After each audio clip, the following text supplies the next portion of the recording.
Thank you for tuning in to Music Marvels with Achickwitbeatz and Breezy Gipson. I am music producer Achickwitbeatz, And I'm entrepreneur Breezy Gipson. and we're glad that you're here with us once again. We've got a show just chock full of music industry news, and of course, sprinkled in with some tips. And I'm kind of excited to just go ahead and get into it. How about you? Hey man, you know what? It's a wonderful day in the neighborhood. Let's do it. All right, let's go.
the Music Marvels radio show with Achickwitbeatz and Breezy Gipson on Grander Radio out of Grand Rapids, Michigan, and Sparks Radio out of Denver, Colorado.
Hey fam, this is Breezy Gipson from the Breeze team.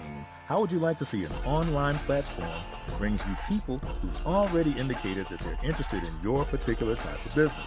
Whether it's your music you're selling, hip-hop clothing, you got a restaurant or cafe, or if you're an entrepreneur or agent for a business.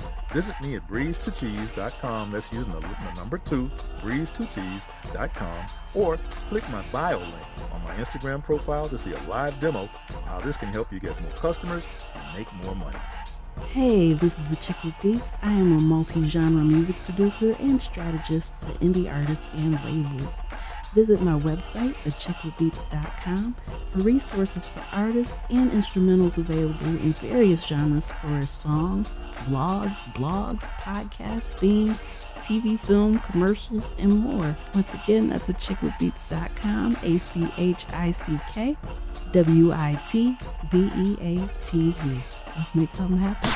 All right, we're back with music industry news. So, I mean, it's been a lot of stuff going on, a lot of stuff happening. And so we've got some of the highlights for you. But just in case you haven't heard, Future has entered the cannabis business with his brand Evolve. And that's actually arriving next month. And it's a partnership with Karma Holdco. And so now with this, they've got the new line of THC, CBD, and Delta 8-9 launching in California, trickling out to other places later. But, you know, it's a smart move for him. You know, when I saw the news, it's like, kind of surprised he hadn't done this already. But hey, better late than never. And I'm sure he's going to find a ton of success with that, especially with the amount of fans that he has, and most likely who enjoy cannabis as well. So the move makes sense. Yeah. One thing about it, you know, in this life we live in, if something is meant for you, you know, whether you start in the beginning or middle or end, when you start, if it's still there, that means it's meant for you. Mm-hmm. Okay, so he didn't get in the beginning, so when he put his toe in there, it's still there waiting. So hey, there you go. Yeah. And I mean, maybe he was waiting for the huge influx of cash that came with selling his catalog. So, you know, the timing does kind of make sense when you look at it like that. How about that? Yeah. All right, and DJ Cassidy has united 25 hip hop pioneers for the Pass the Mic Live at Radio City Music Hall. And so it's a one night only event. And some of the icons that are going to be there: Rakim, Slick Rick, Dougie Fresh, Big Daddy Kane, Roxanne Shante, the Sugar Hill Gang, Moni Love, Curtis Blow, Kid and Play, and many more. So, I mean, to be able to put something together like that is awesome. And especially, I'm pretty sure everybody's heard by now, this is the year that hip hop turns 50. And so, it's just kind of a testament to the staying power of an art form that was birthed, like from the heart, from the streets, from, actual experiences and everything. So, kudos for him to be able to put that together. And, to anybody that gets to attend, I mean, I'm a little jealous, but have a great time. Man, you know what? I mean, when you say Curtis Blow, oh my God. I saw him in one of his first concerts ever. Wow. And we were saying, who is this guy? I mean, where's his music? Where's his equipment? What? He's just at a table. What? I mean, no amps, no. Man, let me tell you. When he started mixing, oh my God, we were like, is this real? Wow. Oh, man. Okay, hate to steal the thunder. I had to throw that Curtis Blow story. Oh, no, that's an awesome story. It's actually kind of interesting that he's going to be there, and so is Roxanne Shante. Because just in case you hadn't heard that, the story that went around about her not winning the hip hop battle that she won within rights, that judge that told her later, "Oh, I couldn't give you a higher score because I had to let the culture win instead of you." Word is that's actually Curtis Blow. So yeah, hopefully things will go well backstage. But hey, it's great that those two great artists are going to be on the same slate. yes, Roxanne. Okay. All right, and recently some hip hop stars got candid about their mental health journeys.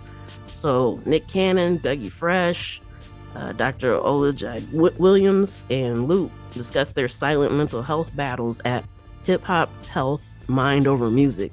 So this is a panel that went down, to try to encourage more people to kind of take their mental health into account as well. And so, especially with these prominent Black men doing this, I mean, it's a great thing to see. And I'm hoping that more hip hop artists can kind of take their mental health seriously. So, writing music is already what we like to call a form of therapy, but hey, sometimes you need a little extra, and there's nothing wrong with that at all. I personally have a therapist. So, I mean, hey, it's something that's really valuable. And, if you're struggling with anything, or even if you just want to talk to somebody, there's no shame in it. Go ahead and get the help that you need. There's lots of resources out there. We've kind of covered this since May is Mental Health Month. We've covered this in the past by having people on talking about mental health. It's really vital to make sure that you're taking care of your mind as well. Yes. And another aspect coming straight out of left field is are the people who have different types of medical situations that, when they come across a road where they've never been involved in a medical situation like that before, and it blows their mind. Oh my God. So there's a lot of needs for what you're talking about. And so, cause I can raise my hand to that myself. Okay, so, hey, it's always good to have somebody to get a second opinion from, or, just to have a conversation with. Yes, absolutely. So yeah, you've heard it here. We support mental health here at Music Marvels. Get the help. Don't be ashamed. It's better to live a fuller life, and it's kind of hard to do that when you're tackling mental issues and depression and some of the other stuff that can go along with it. So yeah, no shame in the game. Whatever you're going through, if you need help, go ahead and get it. Yes, absolutely. All right, and hip hop and rap continue to grow in the UK album consumption share for 2022, and so this is according to a new report by BPI. but it had a 12.4% share of album consumption, which was up from 11.9% the year before. And so this is at its highest ever annual share, which was more than triple what it was back in 2015. So we're seeing these trends. We already knew in the US that it was the dominant genre, but hey, it's gaining in the UK. And so to our friends across the pond, keep rocking it. And, it's kind of great to just witness this type of growth and see what's been going on. Because once upon a time, definitely wasn't the most popular genre. And you know what? With that being said, there's a lot of talk about hip hop, rap, and pop music, even though hip hop is quote unquote the popular genre in the US. Some of it can still be pop music, and that's kind of more along the lines of rap, but that doesn't necessarily make it a bad thing. So, if you're one of those artists that does the popular type of hip hop, hey, there's nothing wrong with that too, or popular rap. Just kind of accept it and roll with it. As long as it's good, that's all that really matters, right? That's right. Even though it's not pop, one of the first titles that came to mind when you brought that topic up was Run DMC. Yeah. Yeah. Okay, so they just went straight rock. Okay, and with that one, the king of, oh my God, everybody, what? Yeah. I mean, there's nothing wrong with breaking out a little bit or kind of blending it, because I mean, that song is still hip hop. Even though it's rock, it's still hip hop. You can feel it, you know what I mean? So yeah. So hey, glad you brought that up. So to anybody that's interested in, kind of blending genres and doing, whatever, do your own thing. If it's in your heart to do it, then that means that somebody else out there needs it and they're going to appreciate it. So go for it. Take the governors off. Those governors that are limiting, take those limiters off. Go full blast. Yeah. All right, Spotify has dropped their Name That Tune game hurdle a year after they bought it. Well, not even a year, really. So they bought it in July so that users could actually reveal the song once they win the game and then play it on Spotify. So that sort of music discovery or rediscovery was supposedly the reason why Spotify acquired it from the actual creators. But yeah, now they're saying that they're planning to focus their efforts on other features for music discovery. So I'm not sure what went down there. I mean, there could probably be quite a bit of speculation, but didn't seem like they really gave it that much of a chance, unless they were just hemorrhaging money from it, probably. But hey, we'll see what comes up next. Maybe they got something else in mind. Yeah, well, we'll see. All right, Apple Music, Deezer, Tidal, and later Spotify finally pulled down the viral AI fake Drake track. Chances are you've heard about it, but the AI generated track received over 231,000 plays on YouTube and YouTube Music, 127,000 plays on SoundCloud, and 625,000 plays on Spotify. And the person who actually posted it doubled their monthly active user count within 24 hours. So, I mean, that's just bananas. Even though the track's pulled down from there, they've still got those users that they gained from posting it. And so, the account is Ghostwriter. Their self-uploaded video clips on TikTok were there for a while, still featuring the song, even though they eventually started deleting the stuff after, news of the suit. But the song is still actually available on TikTok. And yeah, those videos that he or she posted with the song, it racked up over 15 million plays. So, I mean, they kind of already got what they were after, even though the track's been pulled down, and chances are they'll try it again with something else. So, we talked about this a little bit last week, that AI needs to be handled in a more responsible manner than it currently is. And the fact that track could actually even make it onto some of those major platforms is a little concerning. So, I mean, we gotta wait and see how this plays out. We already mentioned that we know this is going to be a trending topic for some time. But yeah, just the sheer volume of attention that it got within that short span is just mind-boggling, isn't it? Yeah, it's very, very, very.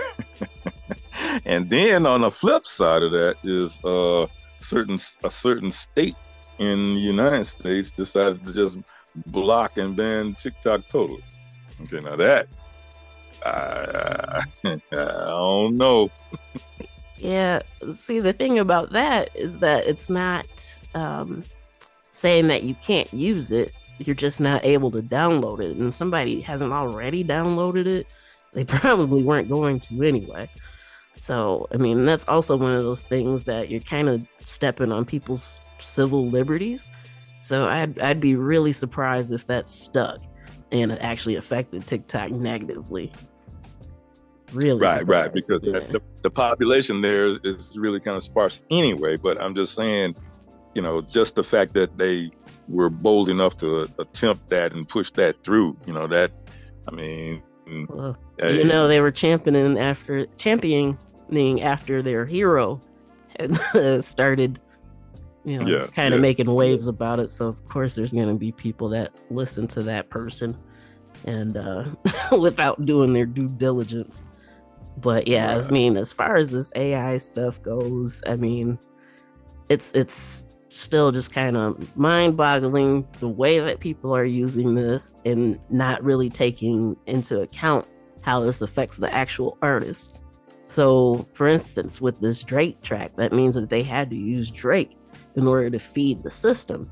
Well, if Drake wasn't paid for that, that's already a violation in itself.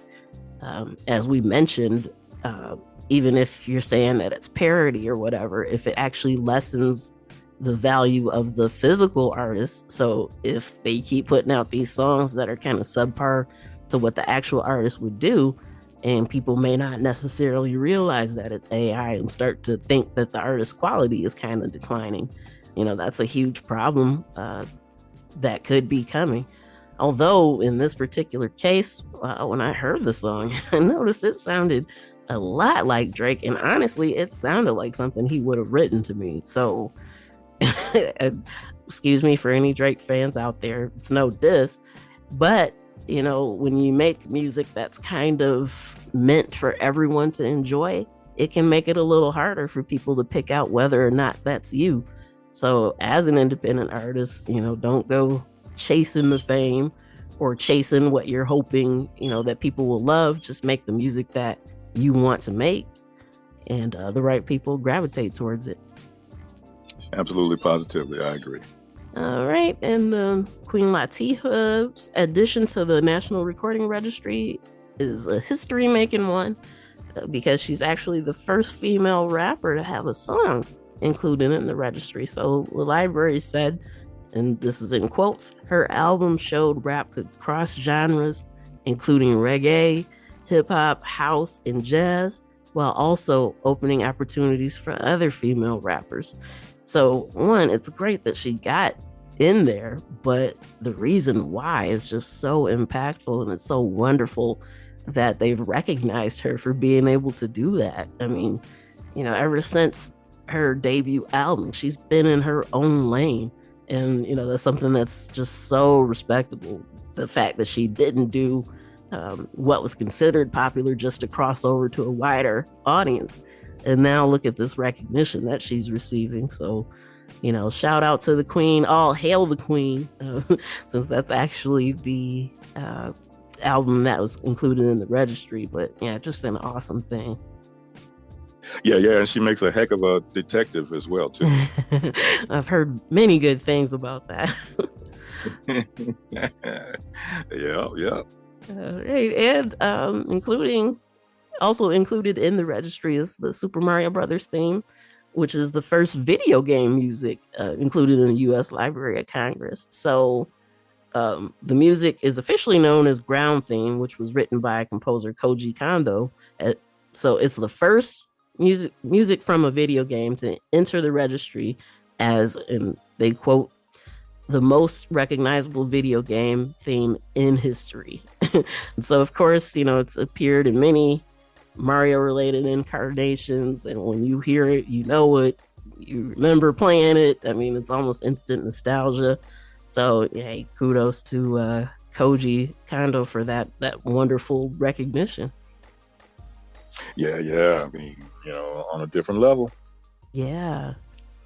So, yeah, it's kind of a heads up to composers, beat makers, producers. You keep doing your thing because, you never know when that could be you included in something like that. You really don't. I mean, so forge ahead. Keep your pedal to the metal. Yep. All right. And Snap has signed a new music licensing deal to expand their sounds library. And so the company signed a deal with multiple music labels, and that lets people use songs and clips in snaps and stories. And so the participating labels include United Masters and multiple IP bodies all around the world. So big deal. This means that it's going to be a lot more independent music there. And hey, that's always a good thing. Always. I like that. All right. And eNote is a digital sheet music startup, excuse me. They've raised 10 million euros in a pre-series A funding round. And so now they're saying that they're going to use this money to continue developing the app. And so it uses AI to create digital editions of published scores to offer a library of interactive sheet music of over 18,000 classical works. So the investment came just 18 months after the app was launched on Apple's App Store, and it attracted over 70,000 musicians. So now that they've got the money to make it even bigger and better, they'll definitely get some more growth there. So I'm kind of excited to see what happens there, and especially for you musicians that might want to use it, make sure you check it out. Strong stuff. Mm-hmm. Right, there's a new performing arts venue in Nashua Center for the Arts. So it's got a full concert and event calendar already, but the centerpiece of the Center for the Arts is the Bank of America Theater. So it's a $25 million project that's home to a 750-seat multi-purpose performing arts venue. So, I mean, hey, this thing it sounds pretty cool. In addition to the 350 seats on the mezzanine and at other levels, the auditorium actually features 400 telescopic seats in the orchestra, which retract into the wall to make space that can accommodate up to 1,000 people for standing events. So, I mean, this place sounds really versatile. I mean, if you are traveling in the area, happen to be in Nashville, maybe you want to check it out. And, it's always exciting when we get these new venues, because that automatically means more shows, more entertainment, more ways to be entertained and inspired by the arts. Yeah, I mean, who benefits from it?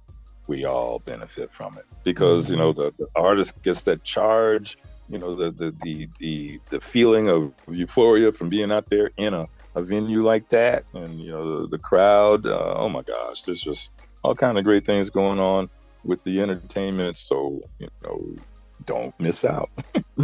Yeah. And Bad Bunny has launched Rima's sports management agency, and it's actually in partnership with his manager and the CEO of Rima's Entertainment, Noah Assad, and also another Rima's executive, Jonathan Miranda.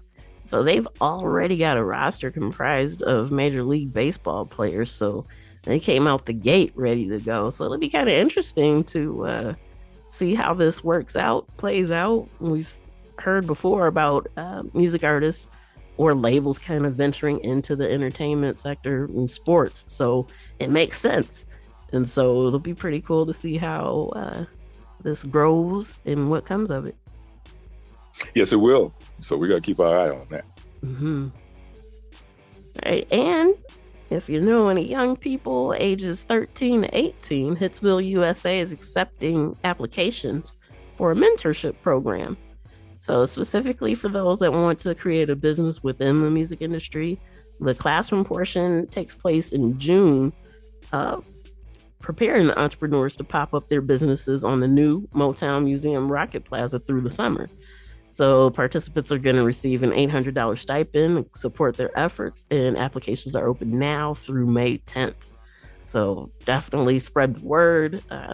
If you know anybody within that age range, if you're within that age range, take advantage of it. It's a great opportunity. You know what? And with the current trend in public schools as well as private schools and so on and so forth, cutting out funding for youth in those age brackets right there, as far as music and the arts, things like that are concerned. So this right here, you know, if you're in that age range, man, you talk to your people, get their approval. You can put your toe in there and see what happens. Yeah, great opportunity. And Manny Fresh has joined some of those that have been selling their music catalogs. He sold his to Reservoir Media. Personally, just kind of watching and from some of the stories that we've been talking about with Reservoir, if you're gonna sell, that's a great place to do it to. So they spent over $695 million on music catalogs since being founded in 2007.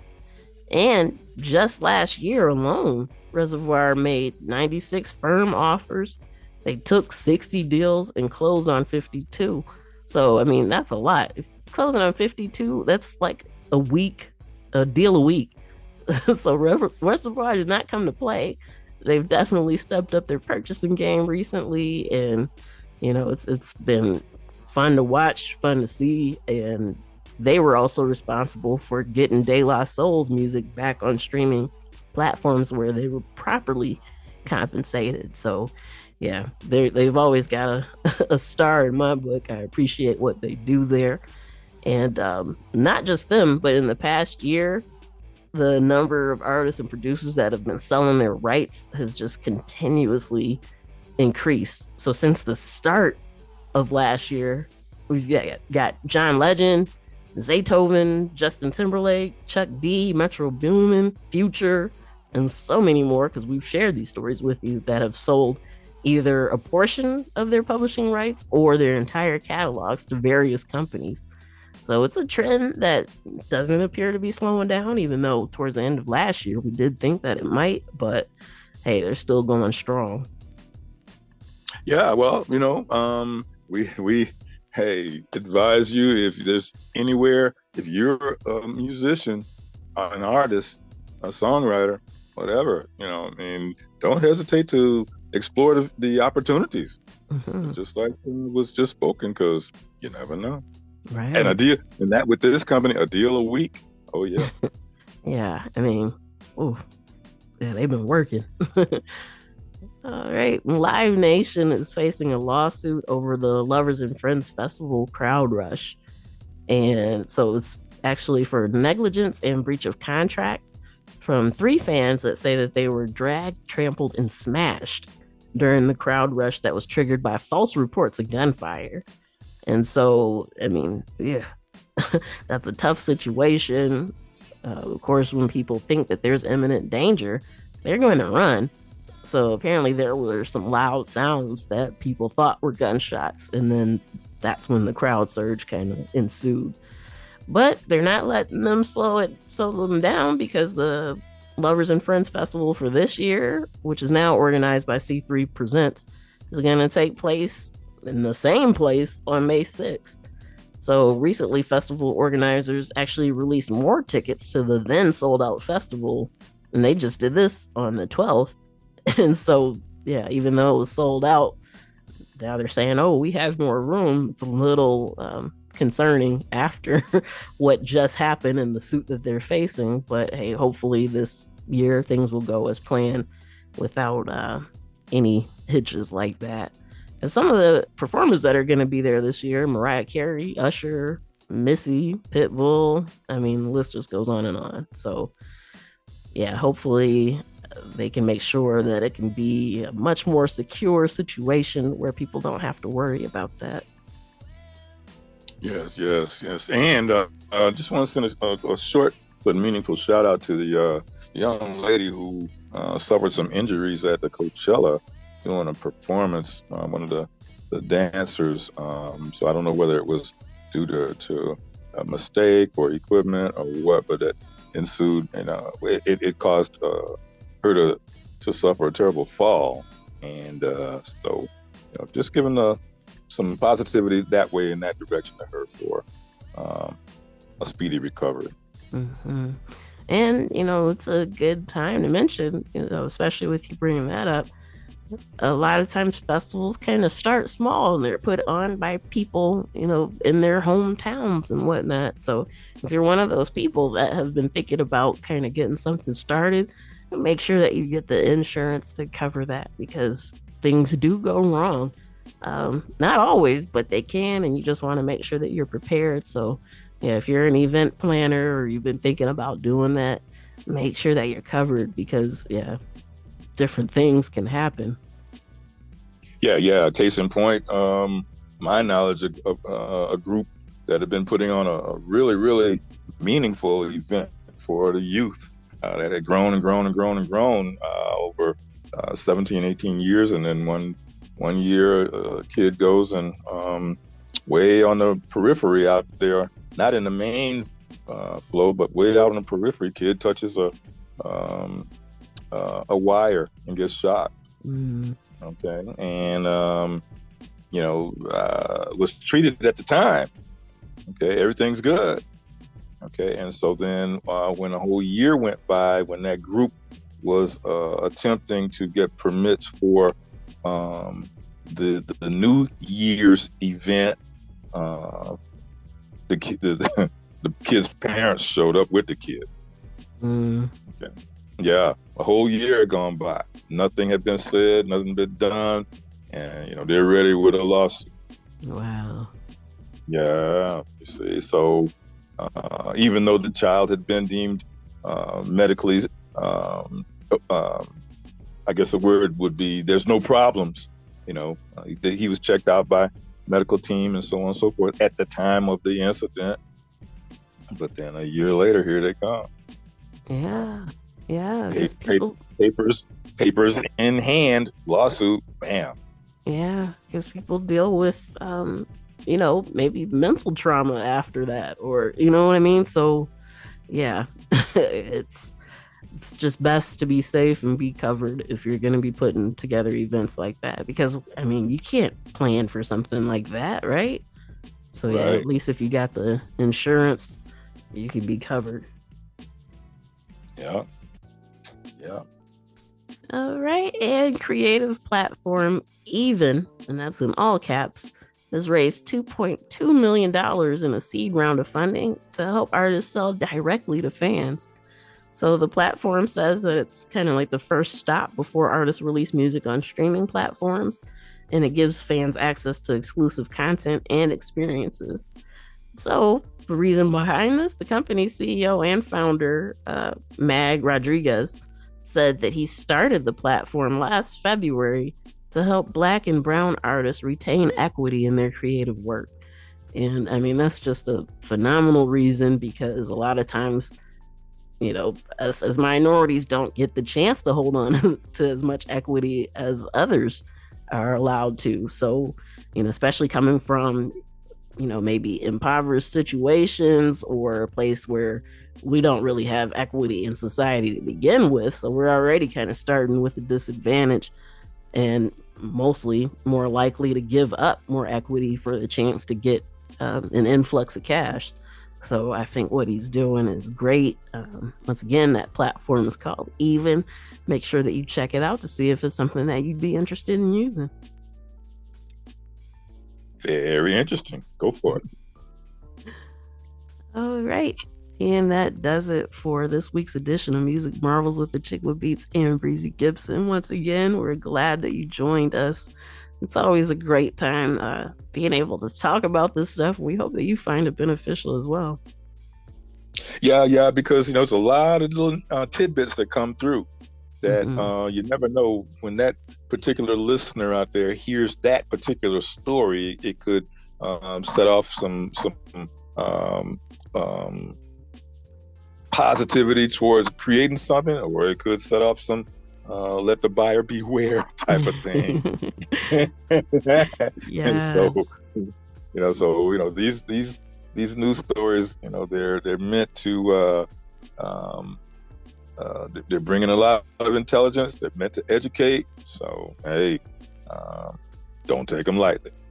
Yes. All right. And of course, a super huge shout out to our home stations, Grander Radio out of Grand Rapids, Michigan, and Sparks Radio out of Denver, Colorado. And so you know where to find us. Till next time, tune in, tell a friend. We'll see you then. Peace. Peace.